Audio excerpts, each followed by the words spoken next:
اسے ضرور ملنے جایا کریں، اس کی گردن پر بوسہ دیا کریں، اسے دعا کروایا کریں، کیونکہ وہ اس علاقے سے ہوگا آ رہا ہے جہاں وہ ہوا چل رہی ہے جو حضور علیہ السلام کے روضہ اقدس کے ساتھ ٹکراتی ہے، پھر اس کے ساتھ ٹکراتی ہے۔ ادب والے جانتے ہیں نا، کہا بیٹا وہاں کی باتیں سناؤ۔ سائیوں نے خود اپنی یہاں ایک بات لکھی ہے، کہتے میں نے کہا بابا ہم مکہ شریف گئے، وہاں کے حالات سنائے، مدینے کے سنائے۔ پھر جب میں پاکستان آنے لگا تو کچھ دنوں کے لیے میں جدے ٹھہر گیا مریدوں کے ہاں، لیکن جدے کے لوگ جو ہیں نا وہ ٹھیک نہیں ہیں۔ اوپر تو انہوں نے اسلامی لباس پہنا ہوا ہے، نیچے جو ان کا لباس ہوتا ہے وہ انگریزی لباس ہے، کچھ سمجھ آ رہی ہے؟ اوپر سے چھپا ہے لیکن نیچے انہوں نے کوئی اچھے لباس نہیں پہنے ہوئے ہیں، اور وہاں جو ہے نا فحاشی بہت زیادہ ہے اور بہت ہی اس طرح کے لوگ ہیں۔ کہتے ہیں یہ کہنے کی دیر تھی، سائیں محمد کرم حسین جو ان کے والد بھی تھے مرشد بھی تھے، آپ جلال میں آ گئے، فرمایا مظہر حسین کھڑا ہو جا۔ کہتے ہیں میں کھڑا ہو گیا، کہا اپنے دونوں کانوں کو پکڑ کے کھینچ اور اللہ سے معافی مانگ، تو اور میں ہماری کیا حیثیت ہے حضور کے شہریوں کے بارے میں ہم ایسی بات کریں؟ یہ ہے اللہ والوں کا ذکر۔ ہم تو جب برا بھلا کہنا شروع کرتے ہیں تو کسی کو بھی نہیں چھوڑتے نا۔ یہ ہے نفی کہ بیٹا یہ نہ ہو کہ حاجی ضائع ہو جائے، تجھے اور مجھے یہ اختیار کب مل گیا ہے کہ ہم حضور کے شہریوں کو کس طرح کہیں۔ تو میں یہاں ان مولویوں کا ذکر ضرور کروں گا جو اہل بیت کے بارے میں بکواس کرتے ہیں یا صحابہ کے بارے میں بکواس کرتے ہیں، اور تیرا اور میرا علم کیا ہے؟ وہ جن کو نسبتیں حضور سے ہو گئی ہیں، تو اور میں کون ہیں ان کا فیصلہ کرنے والے؟ ہماری کیا جرات ہے کہ ان کے بارے میں کچھ بات کریں؟ تو بڑے لوگ ہیں، ان کی شانیں بڑی ہیں۔ تو دوستو فرماتے ہیں یہ آپ نے فرمایا، ذرا سی بے ادبی بھی آپ فرماتے ہیں یہ آپ نے نہیں کرنی۔ درود پاک پڑھو۔ تو دوستو آپ فرماتے ہیں کہ جب نسبت ہو جاتی ہے نا اللہ والوں کے ساتھ، جس سے آپ نے نسبت قائم کی اگر وہ کامل ہو تو پھر وہ کمان بھی کرتا ہے، اس کی نظر سے بندہ آگے پیچھے نہیں ہوتا، اس کا کیمرہ پھر فوکس ہو جاتا ہے جب بندہ اپنے مرشد کے بتائے ہوئے سبق پڑھتا ہے۔ دربار شریف پر پرانی ایک مسجد تھی، اب تو وہ شہید کر دی گئی ہے، میں نے وہ پرانی مسجد دیکھی ہے۔ جب میں مرید ہوا تھا تو اسی مسجد میں بٹھا کر کے مجھے کلمہ پڑھایا گیا۔ زور کے وقت مجھے کلمہ سکھایا گیا اور عصر کی نماز سے پہلے مجھے ہوش آئی۔ یہ 3-4 گھنٹے لگ گئے اس کے اندر۔ اس مسجد میں سائیں فرماتے ہیں کہ میں سویا ہوا تھا، چھت پرانے تھے، کھلا علاقہ ہے پنجاب کا، کہتے ایک سانپ آیا اور اس نے آ کر کے میرے پیر کے اوپر ڈنگ مارا۔ آپ کہتے ہیں مجھے نہیں پتا چلا، سانپ مجھے لڑا لیکن مجھے پتا۔ سائیں جو ان کے والد پاک تھے سائیں کرم حسین، وہ اپنے کمرے میں بہت دور پیچھے ایک کمرہ تھا، اس میں آپ آرام فرما رہے تھے۔ وہاں آپ اٹھ کے بیٹھ گئے تو آپ کے جو ایک خلیفہ بھی تھے اور بہن کے بیٹے بھی تھے پیر سخی حسین، انہیں کہا سخی جاؤ مظہر حسین کو جو ہے نا مسجد میں سانپ نے کاٹا ہے، اسے اٹھا کر میرے پاس لے آؤ۔ یہ سچا واقعہ آپ کو بیان کر رہا ہوں، اس کی کتاب میں لکھا ہے سامنے، سائیوں نے خود بیان کیا ہے۔ کہتے ہیں مجھے پیر سخی نے اٹھایا کہ اٹھو آپ کو سانپ نے کاٹا ہے۔ میں اٹھا، میں نے کہا مجھے تو اس نے نہیں کاٹا۔ کہا نہیں سائیں کہہ رہے کاٹا ہے۔ جب میں وہاں پہنچا تو حضور نے فرمایا بیٹا ادھر بیٹھو، آپ کو سانپ نے کاٹا ہے، میں دم کروں آپ کو تاکہ زہر کا اثر نہ ہو۔ فرمایا بابا مجھے تو نہیں کاٹا۔ کہا یہ پاؤں کے اوپر دیکھ میں یہ کیا ہوا ہے۔ جب میں نے دیکھا تو کالا سا داغ بن گیا جس جگہ اس نے ڈنگ مارا ہے۔ فرمایا تو ادھر مسجد میں سویا ہوا تھا، ہم کمرے میں تھے، ہم کمرے سے وہاں تک دیکھ رہے تھے کیا ہو رہا ہے۔ ان کے چھوٹے بھائی جو تھے سائی طاہر حسین، انہوں نے ایک دفعہ کال کی نا انگلینڈ سے، میں بھی موجود تھا اس محفل میں، بڑے بھائی کو کال کی، کہا کہ میرے پاس کچھ عورتیں آئی ہیں سوال کر رہی ہیں، نہیں بلکہ انہوں نے کال کی، فرمایا طاہر حسین اس وقت انگلینڈ میں تیرے کمرے کے اندر کچھ عورتیں آئی ہیں سوال کرنے کے لیے، ان میں ایک مسلمان ہے، 2 انگریز ہیں۔ بات سمجھ ہے؟ کچھ نہیں سمجھ آئی؟ ایک مسلمان ہے، 2 انگریز ہیں، یہ بے حیا قسم کے لوگ ہیں، ان کو اپنے وضاقتہ کا اور کپڑوں کا لباس کا کوئی علم نہیں، یہ خود ہی اب ننگیج اتارتے رہتے ہیں اپنا، تو بھائی اپنے آپ کو سنبھال کے بیٹھنا، کہ کیونکہ وہاں شیطان بھی موجود ہے، اور جو یہاں بیٹھ کے وہاں کمان کرے اس کو اللہ کا ولی کہتے ہیں، لیکن یہ نسبت ہونے کے بعد کام ہوتے ہیں۔ کچھ سمجھ نہیں آئی؟ درود پاک پڑھیں، میں آگے چلوں۔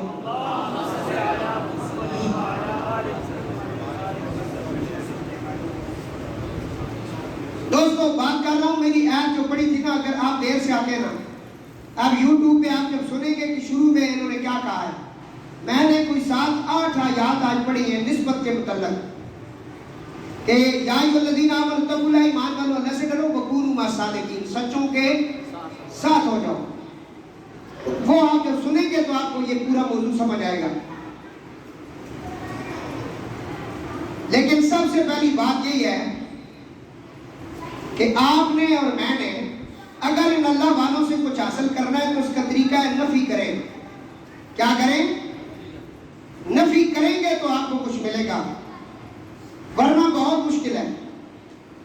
جب تک بندہ اپنے غرور اور تکبر میں رہتا ہے کچھ بھی نہیں ملتا۔ حضور غوث اعظم رضی اللہ تعالیٰ عنہ اکیلے سفر کر رہے تھے تو آپ کا جو گزر ذرا جنگل کے قریب سے ہوا، وہاں ایک چور آپ کے پیچھے پڑ گیا۔ آج کل بھی چور بہت زیادہ پڑ رہے ہیں نا، بہت زیادہ گلی کوچوں کے اندر عام چوری اور ڈکیتیاں، اغوا کاریاں یہ بہت زیادہ ہو رہی ہیں۔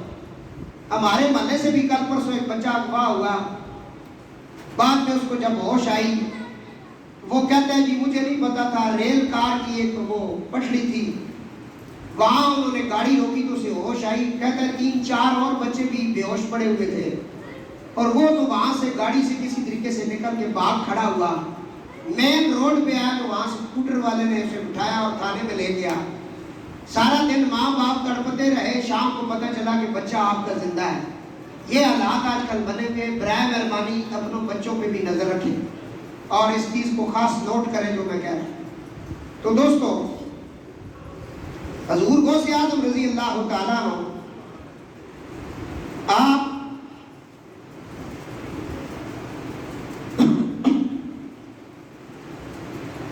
جنگل سے گزر رہے ہیں تو چور آپ کے پیچھے پڑ گئے، اس نے دیکھ لیا کہ غوث اعظم ہے، ان نے جو قبا پہنی ہوئی ہے نا یہ بہت قیمتی ہے، میں کچھ ایسا عمل کرتا ہوں کہ یہ قبا جو ہے نا ان سے اترواتا ہوں، ڈکیتی کرتا ہوں۔ تو اس نے اس وجہ سے آپ کی قبا کو ہاتھ ڈالا، دامن اس نے پکڑ لیا اتارنے کے لیے، لیکن کامیاب تو نہیں ہو سکتا کیونکہ آگے غوث پاک تھے۔ اس نے دامن پکڑا، آپ نے دامن چھڑایا، پھر اس نے دامن پکڑا۔ اب غوث پاک سرکار کا کوئی دامن پکڑے اور خالی چلا جائے، یہی تو فرق ہے نا عام بندے میں۔ دامن اس نے پکڑا اور غوث پاک سرکار نے چھڑایا، اس نے پھر پکڑ لیا۔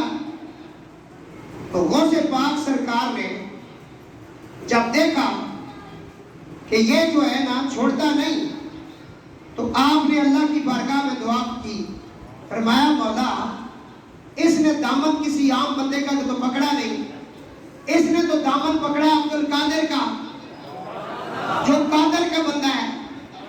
تو قادر ہے، اپنی قدرت دکھا، دامن میرا پکڑے اور چوری رہے، یہ کیسے ہو سکتا ہے؟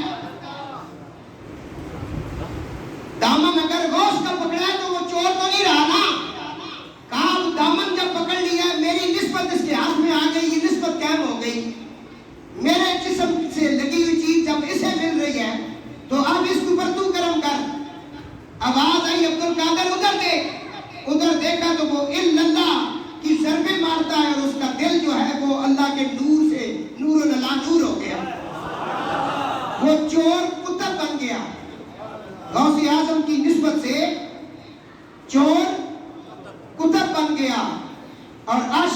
لگا، وہ کہنے لگا مریدی لا تخف، مریدی لا تخف، کہہ کر تسلی دی غلاموں کو، مریدی لا تخف، کہہ کر تسلی دی غلاموں کو، قیامت تک رہے بے خوف بندہ غوث اعظم کا، جو اپنے کو کہے میرا مریدوں میں وہ داخل ہے۔ آپ نے قصیدہ غوثیہ میں کہا نا اے مرید تو میرا ہے، اتنا بڑا کہنے کے بعد بھی ابھی تک یقین نہیں ہے آپ کو؟ ہاں جی، جب ہم کہہ رہے ہیں تو ہمارا ہے تو پھر تو کیوں کہتا ہے کہ میرے دل میں ان کی یاد نہیں آتی؟ کیوں کہتا ہے تو؟ سن یہ تیرے لیے میں پڑھ رہا ہوں، تو سامنے آیا تو تجھے کہہ رہا ہوں، جو اپنے کو کہے میرا مریدوں میں وہ داخل ہے، یہ فرمایا ہوا ہے میرے آقا غوث اعظم کا۔ ہاں جی، چلا جائے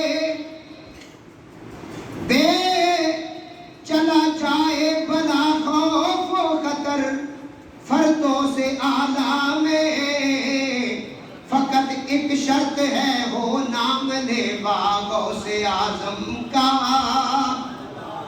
فرشتوں روکتے کیوں ہو مجھے جنت میں جانے سے، یہ دیکھو ہاتھ میں دامن ہے کس کا غوث اعظم کا۔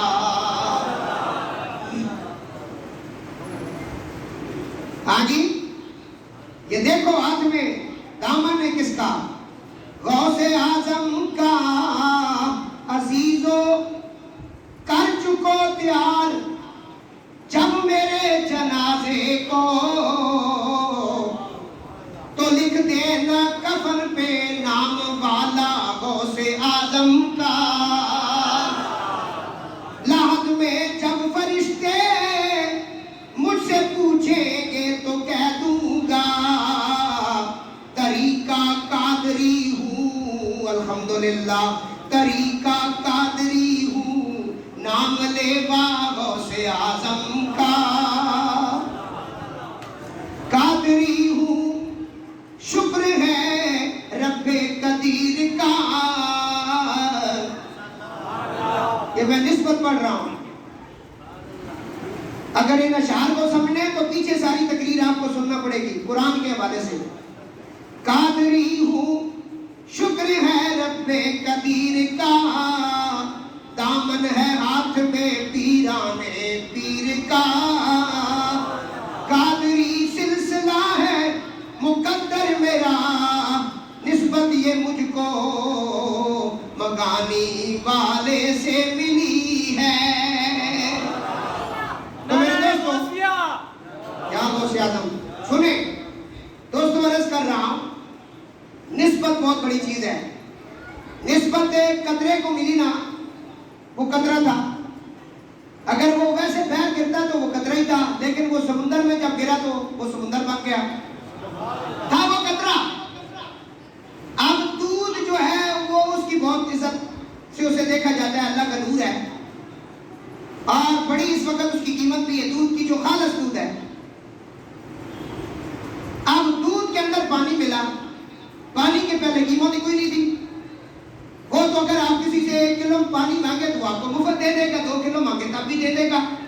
پانی وافر مقدار میں جگہ جگہ اس کی قدر کوئی نہیں، ہر جگہ لوگ پانی ضائع کرتے ہیں، لیکن وہی پانی جب دودھ میں مکس ہوا وہ نہیں سمجھ آ رہی ہے، اس کی تو کوئی بات ہی نہیں تھی، اس کی تو اپنا وہ کوئی نہیں وجود ہی نہیں تھا، اس کا تو کوئی اتنا بڑا احترام ہی نہیں تھا، لیکن جب وہ پانی دودھ میں آیا تو دودھ نے کہا اگر آ گئے ہو میں تو ناپ تول کر بیچا جاتا ہوں بڑی عزت احترام کے ساتھ، تو آیا تو تیرے ساتھ بھی وہی کچھ ہوگا جو میرے ساتھ ہوگا۔ اب تجھے بھی اسی ادب کے ساتھ ناپا تولا جائے گا اور پیش کیا جائے گا تیرا پہلے کوئی مقام نہیں تھا لیکن میری نسبت کی وجہ سے یہ مقام ملا ہے. کچھ سمجھ آ رہی ہے؟ نسبت بہت بڑی چیز ہے اس کی، لیکن نسبت اختیار کرنے کا حکم صرف مومنوں کو ہے. یا ایھا الذین آمنو، پھر جا کے نسبت ملتی ہے. اور سائیں حضور قبلہ عالم فرماتے ہیں کہ نسبت جب مل جاتی ہے بندے کو اس پر ایک کرم ہو جاتا ہے. حضرت بہاؤالدین نقشبند رحمت اللہ تعالیٰ علیہ ایک جگہ سے گزرے، کمیار جو ہے وہ برتن بنا رہا تھا مٹی سے. آپ نے جب دیکھا مٹی کے برتن ہیں، پھر وہ آگ پر انہیں جلا کر کے پکا رہا ہے. آپ نے دیکھا، کہا مولا یہ مٹی تھی، آگ سے جلنے کے بعد یہ اتنا مضبوط ایک برتن بن گیا. تو آپ نے کہا کہ آگ کا اتنا کمال ہے، مٹی کو پکا کر کے ایک برتن بنا دیتی ہے. اگر اس پر نور کی تجلی گرے تو پھر اس کا کیا حال ہوگا؟ کیونکہ آپ کے دل میں اس وقت عشق الہی ٹھاٹھے مار رہا تھا. حضرت شہنشاہ نقشبند کے تو آپ اللہ اللہ کر رہے تھے، تو آپ نے ان برتنوں پر جو آگ پہ پکے ہوئے برتن تھے آپ نے توجہ کی نا. جب آپ نے نگاہ ولایت سے دیکھا، ہر ایک برتن پر لکھا گیا اللہ اللہ اللہ اللہ. جو آپ کے اندر تھا وہ ظاہر ہو گیا. اللہ کا اسم پاک یہ اسم اعظم ہے. یہ جب آپ نے ہر برتن پہ کو نظر آ رہا ہے، کہا کہ برتنوں پہ نظر آتا ہے. اگر حضرت انسان کسی اللہ والے کے سامنے آ جائے، اللہ والا نگاہ کر دے تو اس کے سینے کے اندر بھی اللہ اللہ آ جاتا ہے اور زبان پر بھی اللہ اللہ ہوتا ہے. نسبت کی یہ ہے. لیکن نسبت اصل کب فائدہ دیتی؟ اور سنو، کہتے ہیں جے تو ہستی، آخری میری باتیں بڑی کام کی. اگر تم چاہتے ہو تمہارے اندر سے باہر سے اللہ اللہ کی آواز آئے تو غور سے سنو. جے تو ہستی مار بچائی، اگر تو نے اپنی نفی کر دی، اگر تو نے نفی کر دی تو فرماتے جے تو ہستی مار بچائی تا ہے تیری کل خدائی. دیکھ لیں جنہوں نے ہستیاں ماری حیوان کے دربار پہ دیکھے، وردی والے غیر وردی والے، وزیر مشیر سارے ہاتھ باندھ کر کھڑے، لیکن وہ توجہ ہی نہیں کرتا، وہ دیکھتا ہی نہیں یہ کون ہے، ان کی حیثیت کیا ہے. فرمایا جے تو مستی مار بجائی تا ہے تیری کل خدائی. جے کر ہستی ہے ایک وال کافر ہے وچ کفر کمال. اگر ایک بال بھی تیرا اپنا ہے اور تو کہہ رہا ہے میں بالکل ہوں، اگر تو نے تکبر کیا تو تو کفر میں جا رہا ہے. آگے فرماتے ہیں مینو مار، مینو مار، میں نہیں، مینو مار تے منجی کر، مینو مار تے منجی کر، نکاح کر کے کٹ. اگر تو نے قادریوں کے پاس آنا ہے، نقشبندیوں کے پاس آنا ہے، لیکن آگے کوئی بندہ جو بیٹھا ہے وہ بھی کامل ہو، یہ نہیں کہ ویسی بنا ہوا ہو. مینو مار تے منجی کر، نکاح کر کے کٹ، سبے خزانے رب دے جیوی چاہیں انجے لٹ. ہاں جی، پھر مردے بھی آ جائے تو تو زندہ کرے گا، کیونکہ خزانوں پر اس نے تجھے بٹھا دیا. کہا زین العابدین میرا بیٹا مر گیا ہے. آپ نے کہا بیڑیاں کھلواؤ. زین العابدین نے نانے پہ درود پڑھا، کہا تم باذن اللہ مردہ کھڑا ہو گیا. شمر یزید کہنے لگا کل ہم نے تمہارا پورا خاندان میدان کربلا میں مارا ہے، تو نے کسی کو زندہ نہیں کیا. اور فرمایا ظالم کل اس کی مرضی تھی، اب قیامت تک ہماری مرضی چلے گی. کل اس نے کہا علی اکبر لوں گا، ہم نے کہا لے لے. اس نے کہا علی اصغر لوں گا، ہم نے کہا لے لے. پانی بند ہوگا، خوف ہوگا، یہ ہوگا وہ ہوگا، خیمے چل جائیں گے، سارا کچھ ہم نے اس کے کہنے پہ مان لیا. اب کہتا ہے قیامت تک تمہارا بیٹا غوث اعظم بھی اگر کون کہے گا تو ہم بندہ کھڑا کریں گے. اور میرے علی شاہ نے کہا تھا او قادیانی، او کانیا، او قادیانی، تو کہتا ہے کہ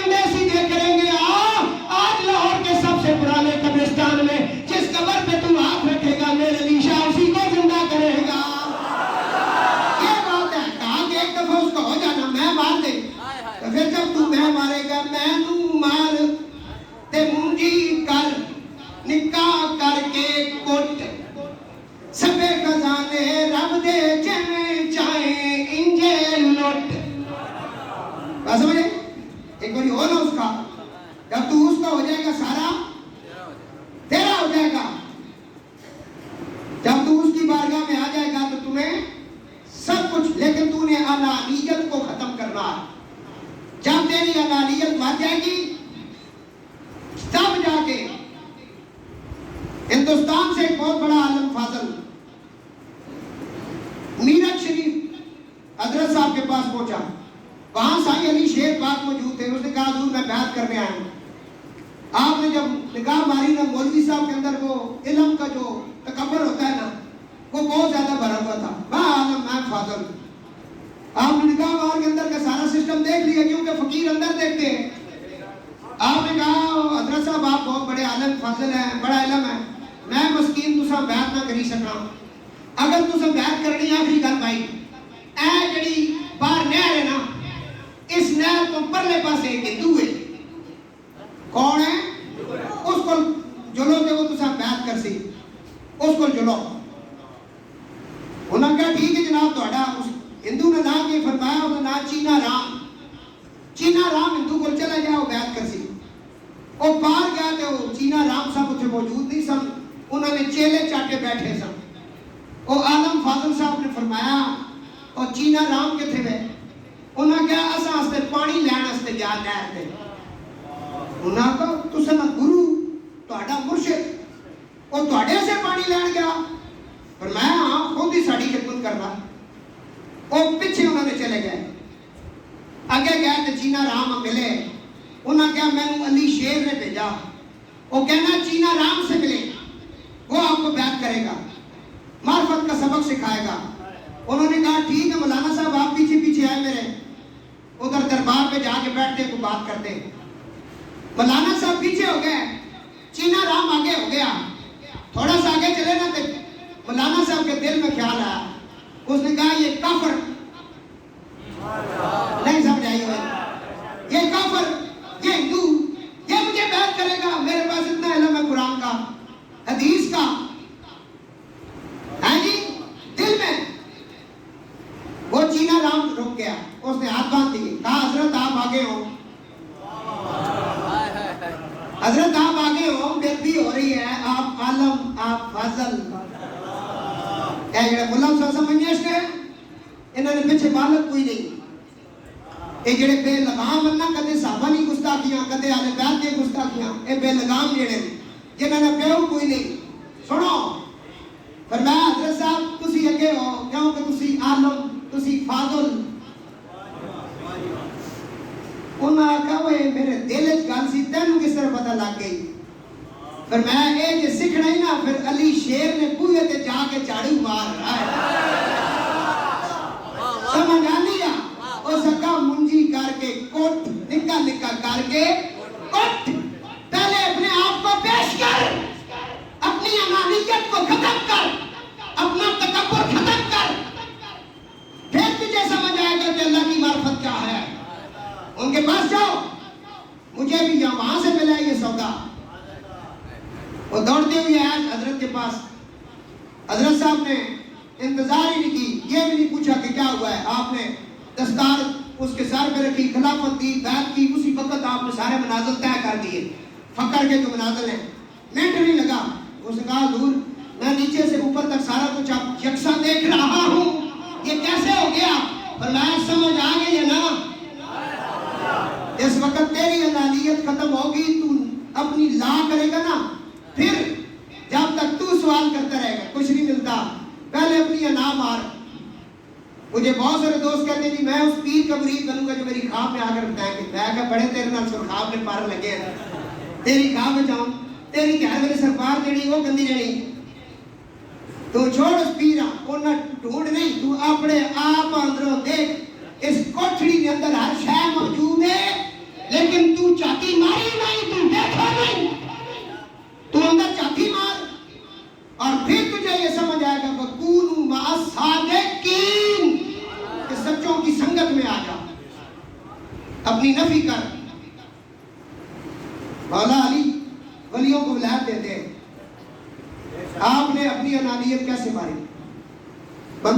کہا جی آپ کا نام علی ہے، آپ داماد رسول ہے، آپ من کو تو مولا باد علی مولا ہیں. آپ نے کہا نہیں میں تو ایک مدینے میں مسکین یا عام یا عاجز بندہ.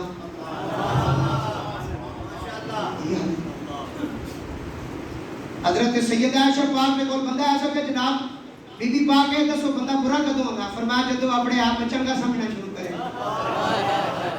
اے سبو کے ولیاں نا اسی سارے اپنے آپ میں چنگا سمجھنے، اسوں تے کدے اپنے آپ نیچا سمجھے ہی نہیں، اپنے آپ میں کمی نہیں پائی.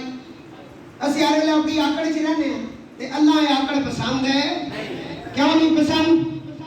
آخری گل فقیر کہندا ہے جو اعلیٰ ظرف ہوتے ہیں ہمیشہ جھک کے ملتے ہیں، سرائی سرنگو ہو کر برا کرتی ہے پیمانہ. پیمانے بھرنا تے پھر چکنا پینا اور عاجزی کرنی پینی. پھر آپ کی تعلیم ہے کہ فرمایا کسی چھوٹے میں بھی برا نہ جانو، کسی چھوٹے میں بھی برا نہ جانو، اس وجہ تو کہ کل یہ نہ ہوئے کہ اس نے اعمال تواڈے تو اگے چلے جان، کیونکہ محنت کر رہے ہیں چھوٹا تے کسی بڑے میں بھی برا نہ جانو. اے نہ ہوئے کہ تسانی عمر کم ہوئے اور اس نے اعمال زیادہ ہو. اے اللہ والے نے سبق ہے. اللہ میں اور توانو انعام مارنے کی توفیق عطا فرمائے، نسبت رسولی عطا فرمائے. وما علینا الا البلاغ.